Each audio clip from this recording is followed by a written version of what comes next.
screen with you, so hold for a second.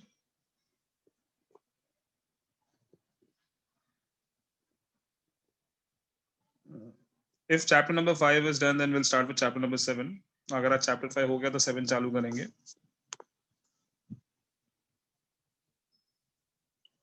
Okay. Chalo, let us start with this. I'll share my screen with you.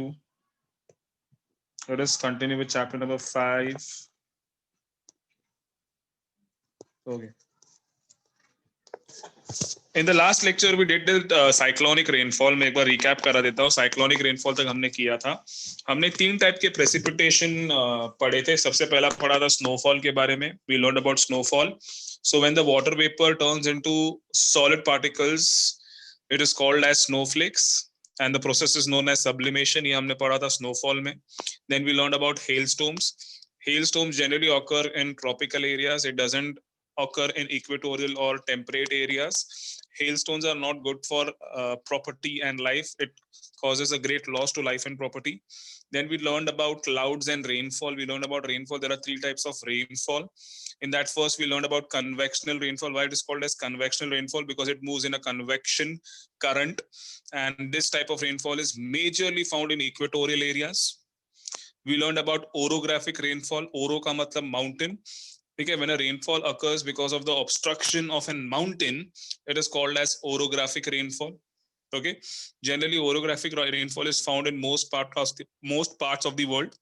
India में भी orographic rainfall मिलता है. Okay, then we learned about cyclonic rainfall. It happens because of different air masses colliding each other, that is low pressure and high pressure. तो ये हमने पढ़ा था. This we learned about rainfalls. Now we come to the next part, that is the instrument which is used to measure rainfall. The name of that instrument is rain gauge, or it is also known as rain gauge. Now this instrument is used to measure rainfall. अभी एक simple instrument है. इसमें कैसा है कि एक jar होता है जिसपे measuring रहता है, ठीक है? तो वो जार को लोग क्या करते हैं, they keep it in a open ground.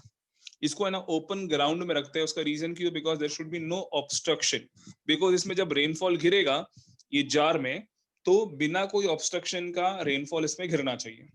अब ये जो जार है ना, इसको ओपन ग्राउंड में रखते हैं, that is on a flat ground. But flat ground पे ना एक 30 सेंटीमीटर का माउंट करते हैं. 30 सेंटीमीटर का छोटा सा माउंट, ठीक है, एक हीप होता है, उसके ऊपर रखते हैं. फ्लैट ग्राउंड पे नहीं रखते, ठीक है. एक 30 सेंटीमीटर का माउंट रहता है, उसके ऊपर ये जार को रखते हैं और उसमें वो बारिश का पानी गिरता है, that is the rainfall, and it is measured thrice a day. फिर वो 3 जो मेजरमेंट निकाला है 3 टाइम का, उसका एवरेज निकालते हैं. उससे पता चलता है कि पूरे दिन में कितना बारिश हुआ है. अगर मैं एग्जांपल दूं कि सुबह एक बार मेजरमेंट किया जिसमें 90 मिलीमीटर्स ऑफ रेनफॉल हुआ है, ठीक है. दोपहर को मेजर किया, उसमें भी 90 मिलीमीटर्स का रेनफॉल हुआ है, और रात को मेजर किया, उसमें भी 90 मिलीमीटर्स का रेनफॉल हुआ है. तो टोटल कितना हुआ है? 270 millimetres of rainfall divided by 3 because it is done 3 times. तो अपने को आंसर आएगा 90 मिलीमीटर्स. मतलब पूरे दिन का जो बारिश हुआ है, ठीक है, the amount of rainfall throughout the day was 90 millimeters. This is how it is measured, and it is measured with the help of rain gauge. So rainfall is measured by rain gauge in millimeters. ठीक है, इन millimetres.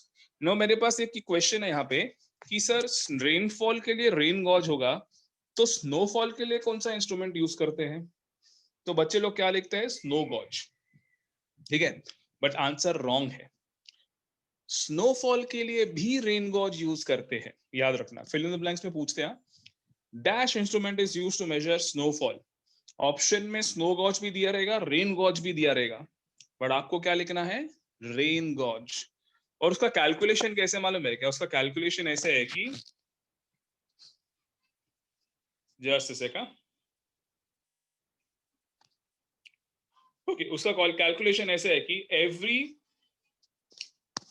10 millimeters of snowfall is equal to 120 millimeters of water. Every 10 millimeters of snowfall is equal to 120 millimeters of water.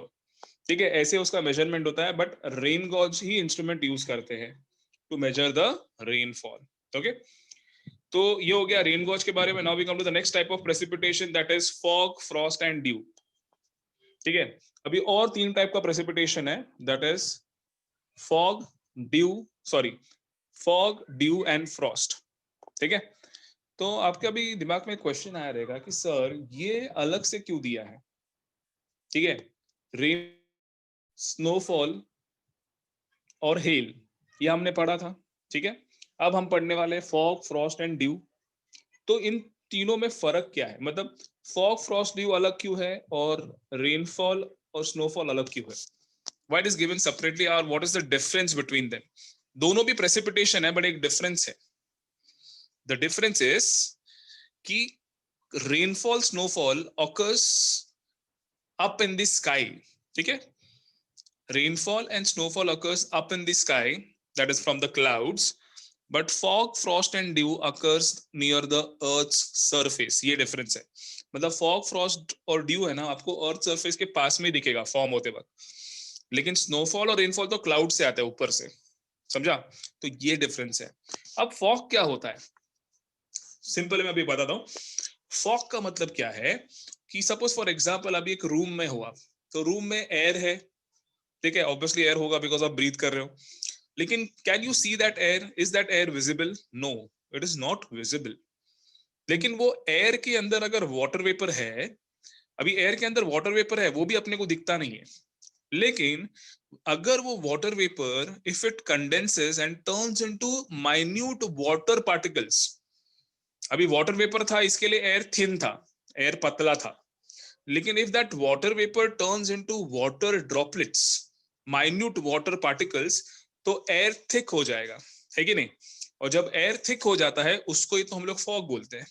when the air becomes thick, and why the air becomes thick, because the water vapor in the air turns into minute water particles, then the air becomes thick and it results into fog. Now fog is something which is thick, you cannot see through fog। आपने देखा रहेगा fog, movies में देखा रहेगा या real में भी देखा रहेगा, तो fog से आपको दिखता नहीं है, because that time the air becomes thick। अभी fog के बाद में the next one is dew। Sir due क्या होता है? ड्यू वही है, अभी फॉर एग्जांपल ये जो फॉग घूम रहा है एयर में, ये जो फॉग एटमॉस्फेयर में घूम रहा है, अभी फॉग क्या है, they are minute water particles. मैंने अभी बोला what is fog, minute water particles. जब ये minute water particles when they start attracting to the colder objects on the surface of the earth, again मैं बोल रहा हूं, when this minute water particles starts the cold objects on the earth, it turns into dew. आपने देखा रहेगा winter season में सुबह आप जब स्कूल जाते रहेंगे तो आपने देखा ना ग्रास पूरा गीला होता है। आपके स्कूल के यहाँ पे अगर गार्डन रहेगा तो उसमें ग्रास पूरा गीला होता है। वो ग्रास क्यों गीला होता है? बिकॉज उस पर ड्यू होता है। और वो ड्यू क्या है? That is the minute water particles which is getting attracted to the colder objects. Same with car, आपने देखा रहेगा सुबह सुबह व्हेन यू गो, तो आपने नोटिस किया रहेगा कि कार का जो विंडशील्ड है, कार का जो विंडशील्ड है, जो ग्लास है, उस पे भी बहुत सारा पानी रहता है। Why? Because this things get attracted to the colder objects. तो ड्यू ऐसे फॉर्म होता है। ठीक है, अब ड्यू के बाद में the next one is frost. अभी फ्रॉस्ट कैसे है? अभी जो ड्यू सेटल हो गया है कोल्ड ऑब्जेक्ट्स पे, फॉर एग्जाम्पल हम लेते हैं कि ड्यू सेटल हो गया ग्रास पे, okay, if the temperature goes below freezing point, अगर उस टाइम पे the temperature goes below freezing point, that is below 0 degree, what will happen, that dew will turn into solid, that is called as frost. ठीक है, मतलब वो ice में turn हो जाएगा। जो ड्यू हमने देखा था वो आइस में टर्न हो जाएगा, and that is called as frost. ठीक है, तो ये कैसे है? कंटिन्यूएशन में पहला फॉग बनता है, फॉग के बाद में ड्यू मिलता है, ड्यू के बाद में फ्रॉस्ट मिलता है। अच्छा, मुंबई में आपको फॉग और ड्यू मिलेगा। ठीक है, ड्यू मिलेगा, फॉग थोड़ा कम मिलता है मुंबई में। इवन आपको फ्रॉस्ट नहीं मिलेगा because Mumbai is near coastal areas. But if you go to Himalayas, if you go to Uttarakhand, if you go to Punjab, तो आपको वहां पे फॉग भी मिलेगा और कभी कभार आपको फ्रॉस्ट भी मिलेगा। ठीक है, जितना आप कोस्टल एरिया से दूर होते जाएंगे, जितना आप सी से दूर होते जाएंगे, उतना ज्यादा चांसेस है आपको फ्रॉस्ट और फॉग दिखने का। ठीक है, जितना आप कोस्टल एरिया के पास रहेंगे तो आपको ये नहीं दिखेगा, इसके लिए मुंबई में स्नोफॉल नहीं होता है। So this were the 3 types of precipitation which is form near the earth surface.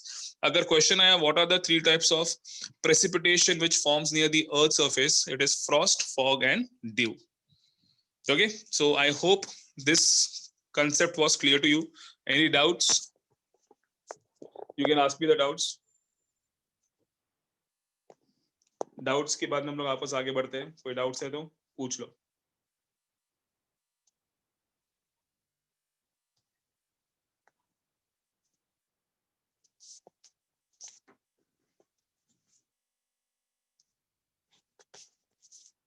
I'm waiting for your doubts.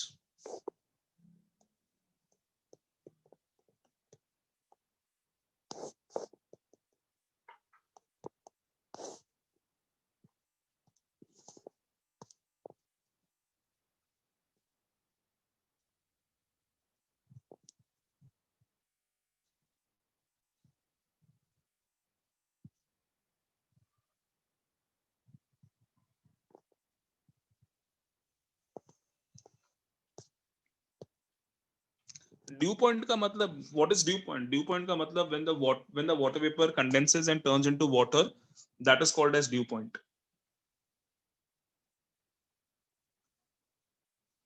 Condensation happens in lower temperature. Condensation happens in lower temperature. इसके लिए तो विंटर्स में आपको fog और Frost मिलता है ना, क्योंकि तभी टेम्परेचर लो हो जाता है. इसके लिए आपको फ्रॉस्ट और फॉग मिलता है.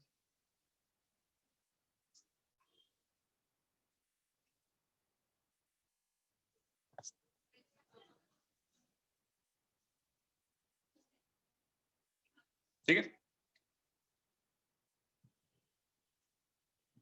फ्रॉस्ट कैसे होता है? When the temperature goes below 0 degree. जब टेम्परेचर 0 डिग्री के नीचे जाएगा तो जितना भी ड्यू होता है, ड्यू मतलब क्या? It is water. तो आपने देखा रहेगा ना, जब फ्रिज में ऊपर डीप फ्रीजर में आप जब पानी रखते हो तो आइस बनता है. ठीक है, बिकॉज वहां पे टेम्परेचर कम रहता है.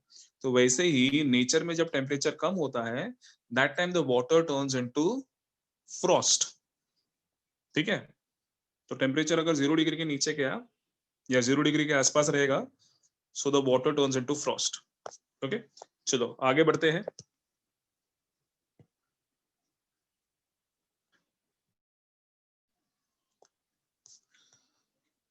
Okay, now we come to the next one, that is effects of precipitation. Now there are two types of effects of precipitation, that is positive effects and negative effects. Precipitation में सब कुछ आएगा, rainfall, fog, frost, dew, सब कुछ आएगा. So let us start with precipitation. I'll be reading the paragraph and explaining you simultaneously. Now the main source of potable water, that is drinking water, available on the earth is precipitation. ठीक है. Precipitation नहीं रहेगा तो आपको drinking water नहीं मिलेगा, fresh water नहीं मिलेगा. अपने को फ्रेश वाटर क्यों मिलता है? Because of rainfall and snowfall. तो रेनफॉल और स्नोफॉल नहीं होगा तो अपने को पीने का पानी नहीं मिलेगा. As simple as that. As an excessive rainfall, अभी कैसे ना, रेनफॉल ज्यादा भी होगा तो भी खराब है, कम होगा तो भी खराब है. For example, excessive rainfall can cause floods. अभी ज्यादा रेनफॉल होगा तो फ्लड्स हो सकता है. फ्लड्स होगा तो एग्रीकल्चरल फील्ड खराब हो जाएगा. ठीक है. There will be a heavy loss to life and property because of floods. Shortage of rainfall भी प्रॉब्लम है. अगर रेनफॉल कम हो जाएगा तो फेमाइन होगा, ड्रॉट होगा. ड्रॉट मतलब क्या? Scarcity of water. ड्रॉट का मतलब क्या? Scarcity of water. फेमाइन होगा. फेमाइन मतलब क्या? स्टारवेशन. क्योंकि पानी नहीं रहेगा तो आप एग्रीकल्चर कैसे करोगे? और एग्रीकल्चर नहीं करेंगे तो there will be shortage of food. उसको बोलते हैं फेमाइन.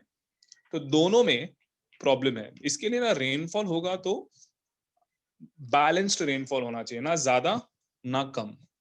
लेकिन फॉर एग्जांपल अगर शॉर्टेज हुआ रेनफॉल का, so there will be a shortage of food, then what will happen? We have to import food from other country.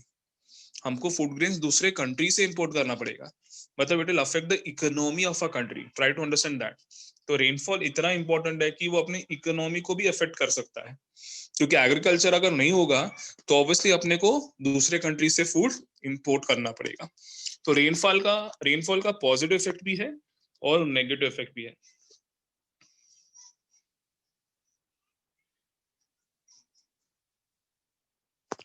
Next one is economy of, second paragraph पढ़ो. Economy of an agrarian country. Agrarian मतलब the country जिसका main occupation agriculture है. Agrarian मतलब क्या है? जिस country का main occupation agriculture है. So economy of an agrarian country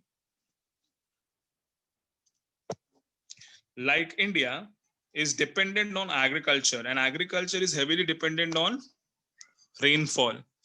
So agriculture in India is India to a large extent depends on the monsoons. Hence, the rainfall in India is important to the whole country, and a good rainfall at the right time increases crop production, while untimely rainfall can cause damage to crops.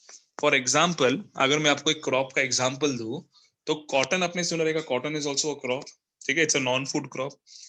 Cotton grow होने के time पे rainfall चाहिए, but जब cotton पूरी तरीके से मतलब 80% grow हो गया है, उस टाइम पे उसको क्लियर स्काई चाहिए, उस टाइम पे क्लाइमेट क्लियर होना चाहिए. अगर उस टाइम पे क्लाइमेट ओवरकास्ट रहेगा, ओवरकास्ट मतलब क्लाउड्स होंगे, बारिश होगा, तो कॉटन खराब हो सकता है. ठीक है, सेम विथ मैंगोस. तो मैंगोस जब ग्रो होता है तभी रेनफॉल चाहिए, बट जब वो पूरी तरीके से ग्रो हुआ तभी नहीं. अगर तभी बारिश हुआ, all the mangoes will be ruined. इसके लिए ना क्रॉप्स ग्रो होने के टाइम पे ही बारिश होना चाहिए. तो बारिश भी ना अनटाइमली नहीं होना चाहिए. The rainfall should come on time.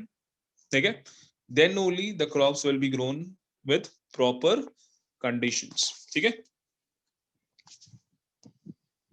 The whole country, a good rainfall at the right time increases crop production, while untimely rain can cause damage to the crops. The rainfall in India is quite erratic. Erratic का मतलब क्या है कि अपने यहाँ पे बारिश कभी भी आ सकता है, कितना भी आ सकता है, कोई हिसाब नहीं है. ठीक है, फॉर एग्जाम्पल ये साल बहुत अच्छा बारिश हुआ है, तो ऐसा जरूरी नहीं कि अगले साल वैसे ही बारिश होगा. Next year there will be shortage of rainfall. ठीक है, तो रेनफॉल इज एराटिक, कभी भी गिर सकता है, कितना भी गिर सकता है. Next one is visibility reduces because of highly dense fog. Fog की वजह से प्रॉब्लम क्या होता है कि विजिबिलिटी डिक्रीज हो जाता है, जिससे एक्सीडेंट्स होने का चांसेस है. रोड एक्सीडेंट्स हो सकते हैं. ठीक है, प्लेन्स का भी होता है. इसके लिए प्लेन्स में अगर for example there is heavy fog, lot of flights are cancelled. Even ships, जो बड़े बड़े शिप्स होते हैं, फॉग की वजह से उनको है ना आइसबर्ग दिखता नहीं है, and they can crash into iceberg. आपने वो फेमस मूवी सुना रहेगा टाइटैनिक. तो टाइटैनिक क्यों, why it went into the water, because it crashed with the iceberg. और वो क्यों हुआ, बिकॉज फॉग था. तो fog can lead to accidents. Heavy fog is not good. Fog is also not good for the growth of crops. There are some crops which cannot be grown in fog, and there are some crops which can be grown in fog. ठीक है,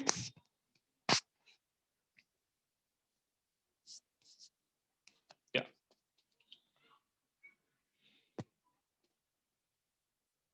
So train flights and other transport services may have to be cancelled. Frost is harmful to crops and causes accident if spread on the road. अभी Frost जो है, suppose road पे Frost हो गया, मतलब पूरा बर्फ हो गया. अब क्या होगा, कभी ना कभी तो बर्फ पिघलेगा. ठीक है, मतलब वो फ्रॉस्ट मेल्ट हो जाएगा because of the change in temperature. अब वो जब फ्रॉस्ट मेल्ट हो जाएगा तो what will happen, the cars will start slipping. I will give an experience when I went to Ladakh. ठीक है, this is my personal experience. When we went to Ladakh it was snowing heavily. तो roads पे जब car चला रहे थे, and वहां पे के रोड्स कैसे नैरो है, मतलब नैरो है, मतलब अगर आप राइट में देखेंगे तो पूरा वैली है. तो तभी कार्स को लोग क्या कर रहे थे, they used to stop the car. उनके पास स्पाइक्स होता था. ठीक है, वो स्पाइक्स को उनको पीछे के टायर में लगाना पड़ता था, बिकॉज स्पाइक्स नहीं लगाएंगे ना तो आपका कार स्लाइड होके it can go into valley. कितना भी बड़ा और कितना भी पावरफुल कार होने दो, रोड स्लिपरी रहेगा तो it slides. I have seen over there even trucks were sliding. That's why they used to put spikes. एक अलग से स्पाइक्स आता था, वो टायर पे लगाते थे, because it used to grip on that roads. समझा. तो फ्रॉस्ट की वजह से एक्सीडेंट्स होने का भी चांसेस है अगर वो रोड पे फ्रॉस्ट होगा तो. ठीक है, okay. Fog and dew damages some crops by spreading diseases, while it may be beneficial for some crops. जैसे कि बीट रूट है, आपने सुना रहेगा बीट रूट एक वेजिटेबल है जो सैंडविच में डालते हैं। तो beetroot can be grown in foggy conditions, but there are certain crops which gets damaged in foggy conditions. Next one is acid rain. Now what is acid rain? हमने chapter number 3 में किया था, अगर आपको याद रहेगा तो। Acid rain मतलब क्या है कि एटमॉस्फेयर में बहुत सारा पोल्यूशन सेटल हुआ रहता है। ठीक है, एटमॉस्फेयर में बहुत सारा पोल्यूशन सेटल हुआ है, जैसे कि carbon dioxide, sulphur dioxide, nitro oxide. अब क्या होता है, जब बारिश होता है तो बारिश भी एटमॉस्फेयर के थ्रू से ही आता है। ठीक है, जब बारिश गिरता है तो एटमॉस्फेयर को छू के गिरता है। ठीक है, so when the rainfall occurs what happens, वो साथ में पोल्यूशन भी नीचे लेके आता है। ठीक है, जैसे कि carbon dioxide mixes up with the water and becomes कार्बनिक एसिड। हमने ये पढ़ा था चैप्टर 3 में। CO2 plus H2O becomes CO2 या CO3।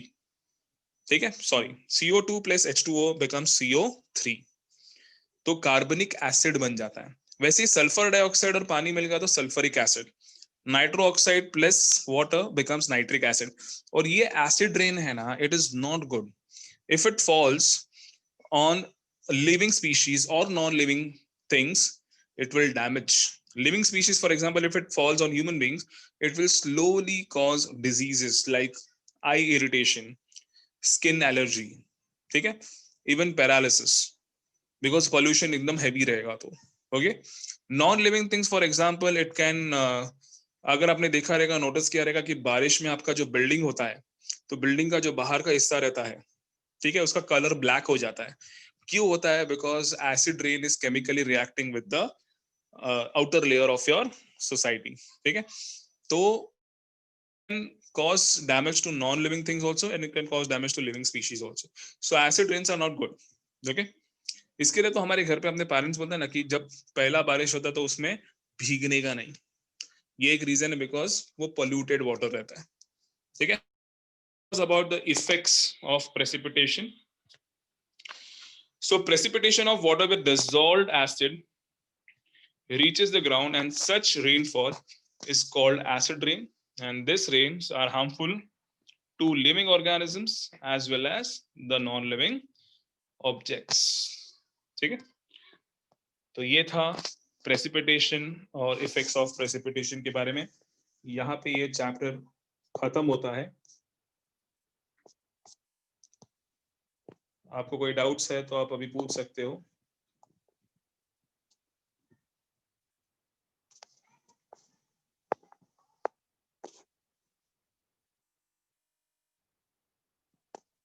कोई डाउट्स है ये चैप्टर में अभी?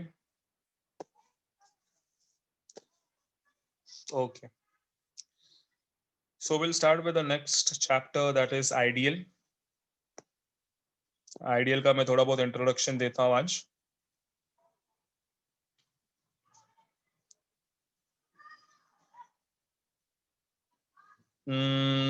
मुझे समझा नहीं डाउट हनी, क्या डाउट है? Heavy rains can also prevent loss, इसका मतलब?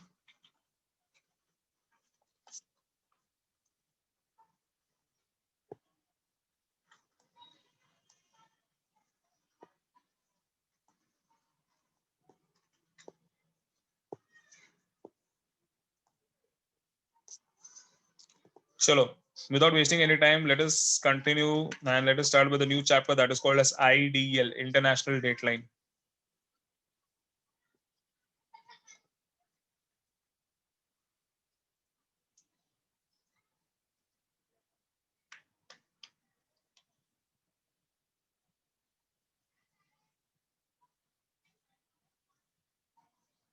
हैवी रेन से भी होता है ना, हैवी रेन से फ्लड्स हो सकता है, हैवी रेन से विंड्स रहेगा तो it will cause loss to life and property. बहुत ही ज्यादा हैवी रेन्स रहेगा वो भी अच्छा नहीं है। हैवी रेन से क्या हो सकता है कि it will affect the trees also, trees भी गिरते हैं, तो हैवी रेन्स भी थोड़ा डेंजरस है। ठीक है, okay, we are starting with the new chapter, chapter number 7, ideal international dateline. तो सब लोग अभी चैप्टर नंबर 7 पे आ जाइए। I will be sharing my screen again.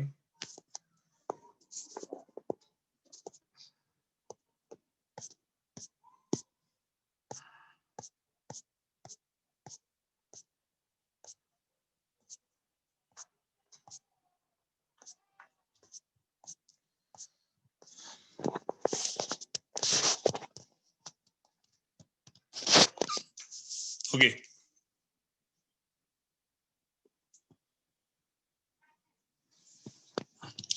We are starting with a new chapter, that is IDL, International Date Line. Now, this is a very interesting chapter, not in terms of your exams, it is also used in your personal life, because IDL जो है आप अपने personal life में भी use कर सकते हैं और करते हैं बहुत सारे लोग. तो ये बहुत interesting chapter है.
Okay. Sorry, there was a technical issue.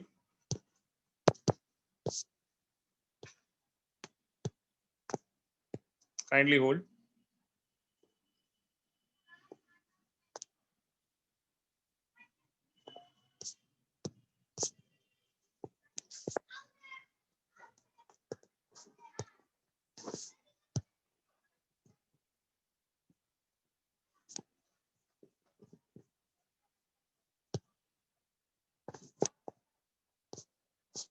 Okay. For 10 minutes, you'll not be seeing anything on the screen. I'll ask some questions. So you need to answer that. ठीक है? अच्छा, orographic rainfall का मतलब है rainfall which is caused because of mountains. Oro means mountains. जब mountains clouds को obstruct करते हैं और जो rainfall मिलता है उसको बोलते हैं orographic rainfall. Okay, chapter 7 पे आते हैं ideal पे. I'll ask you some questions because there are some basics things that you have to, it has to be clear. तो आपको screen पे कुछ दिखेगा नहीं. The screen will be blank. ठीक है? Okay, first of all, अपने अर्थ पे there are imaginary lines. Can anyone tell me what are the imaginary lines which is drawn on the earth? अर्थ पे imaginary lines होते हैं, तो कोई बता सकता है कि वो imaginary lines क्या होते हैं? Let us see आपका जनरल नॉलेज कितना अच्छा है और 8th स्टैंडर्ड में आपने कितना ध्यान दिया है. 8th स्टैंडर्ड में हमको एक चैप्टर था, chapter number 1, local time and standard time.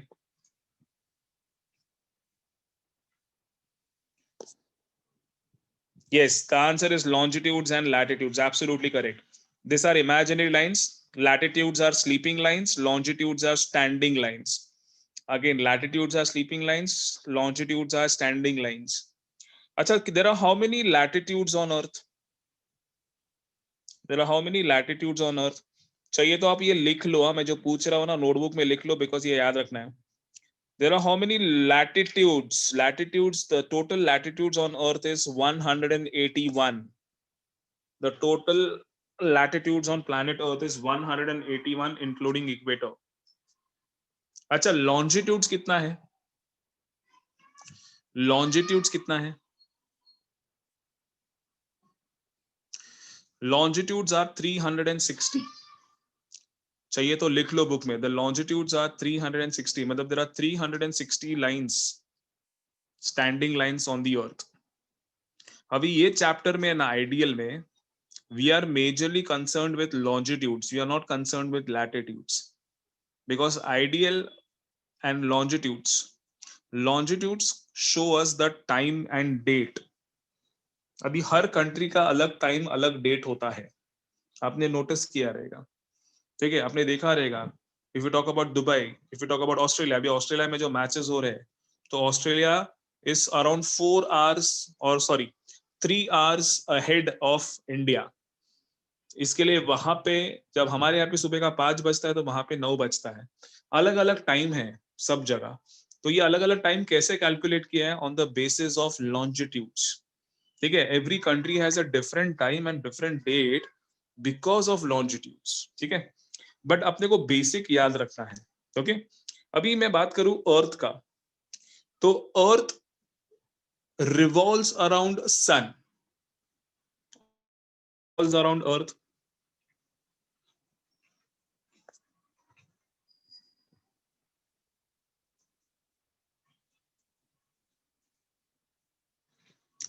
Earth revolves around sun, correct. Earth revolves around sun. Acha, sun rises from east and sets in west, am I correct?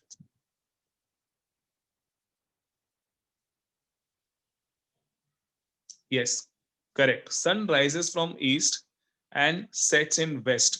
Earth rotates from west to east, yes or not? Earth rotates on its axis from west to east. Yes, ये सब basic questions पूछ रहा हूं, अगर आपको नहीं मालूम रहेगा तो चाहिए तो लिख लेना.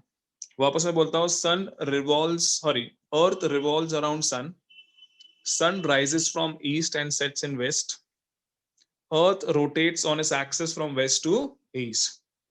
अब सन ईस्ट में सबसे पहले राइज होता है, ध्यान देना. सन ईस्ट में सबसे पहले राइज होता है, इसका मतलब ईस्ट में जितने भी कंट्रीज है वहां पे सबसे पहला सनराइज होता है कि नहीं? ईस्ट में जितने भी कंट्रीज हैं, अगर हम वर्ल्ड मैप निकाल के अगर देखेंगे तो ईस्ट में जितने भी कंट्रीज हैं वहां पे सबसे पहला सनराइज होगा, और वेस्ट में जो कंट्रीज हैं वहां पे लास्ट में सनराइज होगा. इसके लिए ये बेसिस पे India is ahead of England, India is ahead of USA in terms of time, because India lies in east and England and USA lies to the west of India. तो USA और England India के पीछे है time और date के comparison में, because India lies in east. मैंने अभी बोला कि sun rises from the east, तो सबसे पहला दिन इंडिया में होता है, फिर इंग्लैंड में होता है, फिर यूएसए में होता है. तो ऐसे सीक्वेंस में जाएगा. सबसे पहला सनराइज किधर होता है? इंडिया में. फिर किधर होगा? इंग्लैंड में. फिर किधर होगा? यूएसए में. Okay okay? अभी there are total 360 longitudes on the earth, but एक लॉन्जिट्यूड है, एक लाइन है जो अर्थ के बीच में से जाता है, सामने से अर्थ के बीच में से जाता है. वो होता है, वो जो लॉन्जिट्यूड है, it is on 0 degree. The line और the longitude which passes from the centre of the earth, it lies on 0 degree. Equator नहीं है, इक्वेटर लैटिट्यूड है. इक्वेटर नहीं, इक्वेटर लैटिट्यूड है, गलत हो जाएगा. Equator is not a longitude. मैं जिस लॉन्जिट्यूड के बारे में बात कर रहा हूं जो 0 डिग्री से जाता है उसको बोलते हैं प्राइम मेरिडियन. क्या बोलते हैं? Prime meridian. ठीक है, और उसको और एक नाम से पहचानते हैं, इसको बोलते हैं जीएमटी. इसको नाम क्या बोलते हैं? जीएमटी. जीएमटी क्यों बोलते हैं? बिकॉज उसका फुल फॉर्म है ग्रीनविच मेरिडियन टाइम. ग्रीनविच क्यों बोलते हैं? Because Greenwich is a city located in England जहां से ये लॉन्जिट्यूड पास होता है. वापस रिपीट करता हूं, ये जो लॉन्जिट्यूड है जो 0 डिग्री पे है, जो सेंटर अर्थ के सेंटर से जाता है, इट लाइज और it passes from a city called Greenwich in England. That's why it is called as GMT. And it lies on which degree? 0 degree. It lies on which degree? 0 degree. और ये जो GMT है ना, इसके basis पे बाकी सब countries का टाइम डिटरमाइन होता है. ठीक है, ये जो लॉन्जिट्यूड है इसके बेसिस पे हर कंट्री का टाइम डिटरमाइन होता है. Okay okay? अच्छा, देयर आर टोटल 360 लॉन्जिट्यूड्स. आपको पता है दो लॉन्जिट्यूड के बीच में कितना मिनट्स का फर्क है? What is the difference between two longitude in minutes? Yes, the answer is 4 minutes. Notebook में लिखो, the difference between two longitudes in minutes is 4 minutes. मतलब अगर लॉन्जिट्यूड, वन लॉन्जिट्यूड पे 4 मिनट है तो दूसरे लॉन्जिट्यूड पे कितना होगा? 8 मिनट। तीसरे लॉन्जिट्यूड पे कितना होगा? 12 मिनट। ऐसा, ठीक है। तो टोटल अगर 15 लॉन्जिट्यूड्स होगा तो 15 longitude is equal to how many minutes? 15 longitude is equal to how many minutes? If one longitude is 4 minutes, then 15 longitude is how many minutes? Yes, it is 60 minutes, that is 1 hour. 60 minutes, that is 1 hour. This is how the time is calculated on the basis of longitude.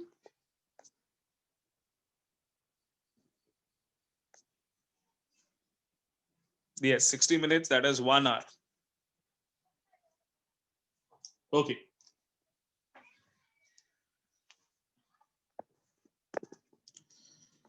Now, listen to this carefully. India is 5 hours 30 minutes ahead of GMT. India is 5 hours 30 minutes ahead of GMT. ये कैसे मिला? अभी India से भी एक longitude पास होता है जिसका नाम है IST. क्या नाम है? IST.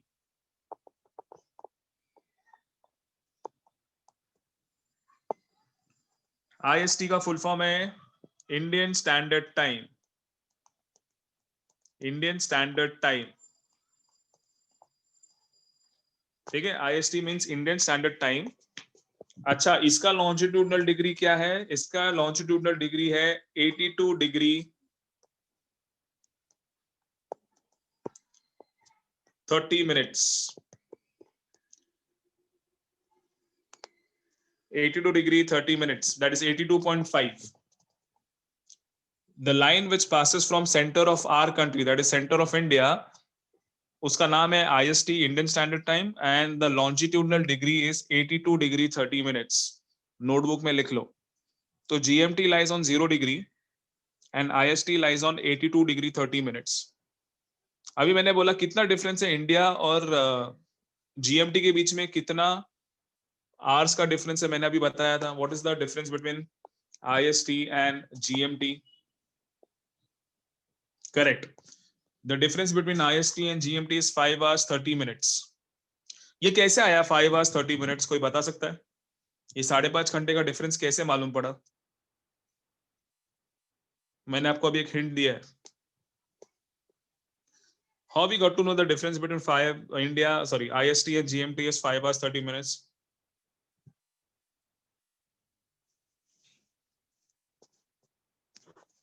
Yes.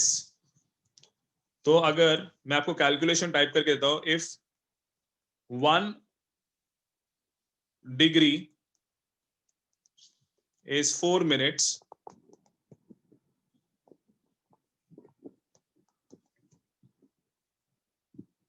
if 1 degree is 4 minutes, then how much is 82.5?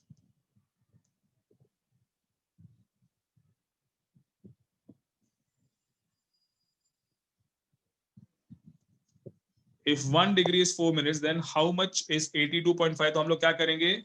Will multiply 82.5 into 4 minutes. Yes, the answer will come as 3 hours 30 minutes. Sorry, the answer will come 3:30 minutes. That is 5 hours 30 minutes. ठीक है. This is how we get the time difference between two countries.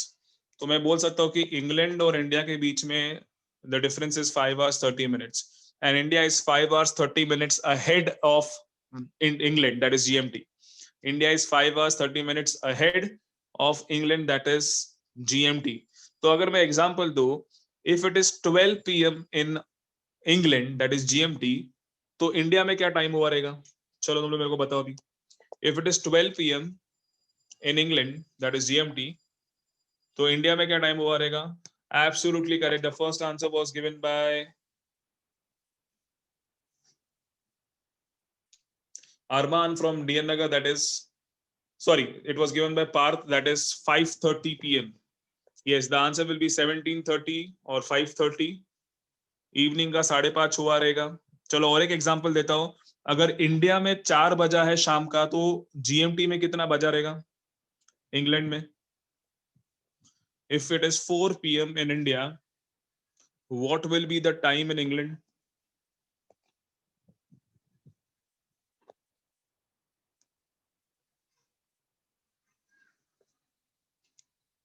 Yes.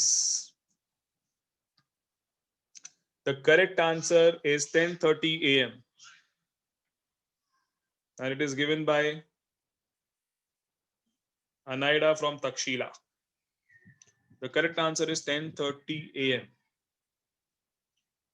ठीक है, so this is how 10:30 a.m. आएगा because 5 hour 30 minutes अपने को minus करने का है, पीछे जाने का, ऐड नहीं करने का है.